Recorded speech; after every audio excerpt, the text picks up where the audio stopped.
Hello, my dear friends. Happy Sunday. Today is a beautiful day that the Lord has made. We will rejoice and be glad in it and study the Word of God.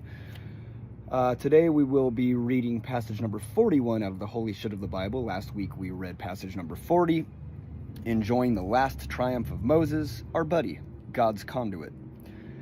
And so today I thought I'd try something a little bit different, come outside. Hopefully the noise isn't too distracting. So passage number 41, killing versus injuring a slave.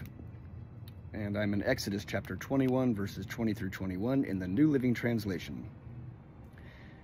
If a man beats his male or female slave with a club and the slave dies as a result, the owner must be punished. But if the slave recovers within a day or two, then the owner shall not be punished, since the slave is his property. Yeah, that makes a lot of sense. Let's try the King James Version. And if a man smite his servant or his maid with a rod, and he die under his hand, he shall be surely punished. Notwithstanding, if he continue a day or two, he shall not be punished, for he is his money. Great. Lovely. Just before God and Moses are really about to get their lawmaking groove on and turn out the covenant code beginning in chapter 21, God squeezes in one last bit of godly advice in the last verse of chapter 20.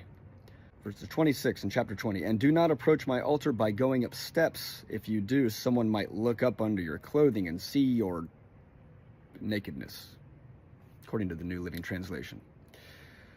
Oh God, you old silly rascal, you. Were you really reminding your elect, sophisticated, high society of the upper echelon dunes people to mind their virtuous manners? Certainly a people willing to accept and enforce your overabundance of truly divine commandments, rules, ordinances, and laws such as that of Exodus 21 verses 20 to 21 need no reminding. Their state of mental destitution in comprehending a shred of the humane is far too great to facilitate even the slightest reminder of ethics. On the subject of ethics and morality overall, let's investigate yet another fine example handed down as an edict from the alleged source of morality itself. This is after the Decalogue, the Ten Commandments, of chapter 20, and begins the next and major leg of the mitzvot, the 613 laws of the Torah. Exodus 21, verse 1, Now these are the judgments, laws, which thou shalt set before them. Soon we find ourselves at verses 20 to 21, where God reveals another ray of his character and morality by outlining the treatment of slaves. Many commentaries pronounce the death of the slave by way of beating is in itself the just punishment the owner bears, as the slave is his own property, or his money. Cambridge Bible for Schools and Colleges commentary says, if the slave survives a day or two, his master escapes even the comparatively light penalty of verse 20. For then it is clear that he did not intend to kill him, but only to correct him. He is his money, his master's property, purchased by his master's money.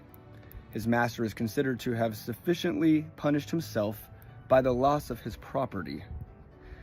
Right. Kyle and Delitzsch Biblical Commentary on the Old Testament says, the case was different with regard to a slave.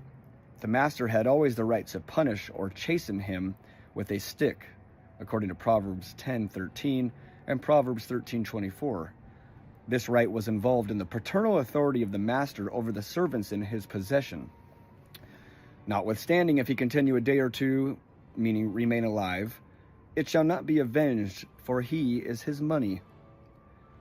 By the continuance of his life, if only for a day or two, it would become perfectly evident that the master did not wish to kill his servant, and if nevertheless he died after this, the loss of the slave was punishment enough for the master.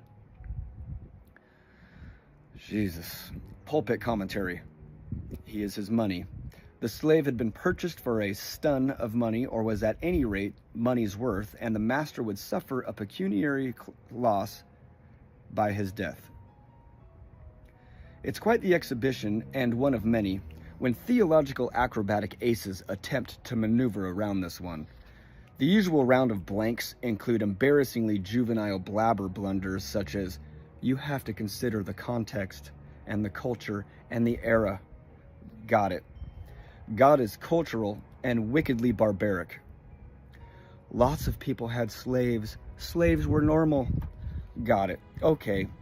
It's okay to own people and beat them. There are slaves in the world today. Got it. That must make it okay. Maybe God likes it. Okay. What clearly surfaces here is the unspeakable amount of pride and utter lack of empathy on the part of anyone who will not condemn passages such as this. I hope you all have a great week. And as always, thank you again for the support in purchasing this book. It's available in the TikTok shop. There's some hardcovers left. I have paperbacks on the way. But really, you and yours go have a great week. Much love to all of you, and I'll see you next time. Take care.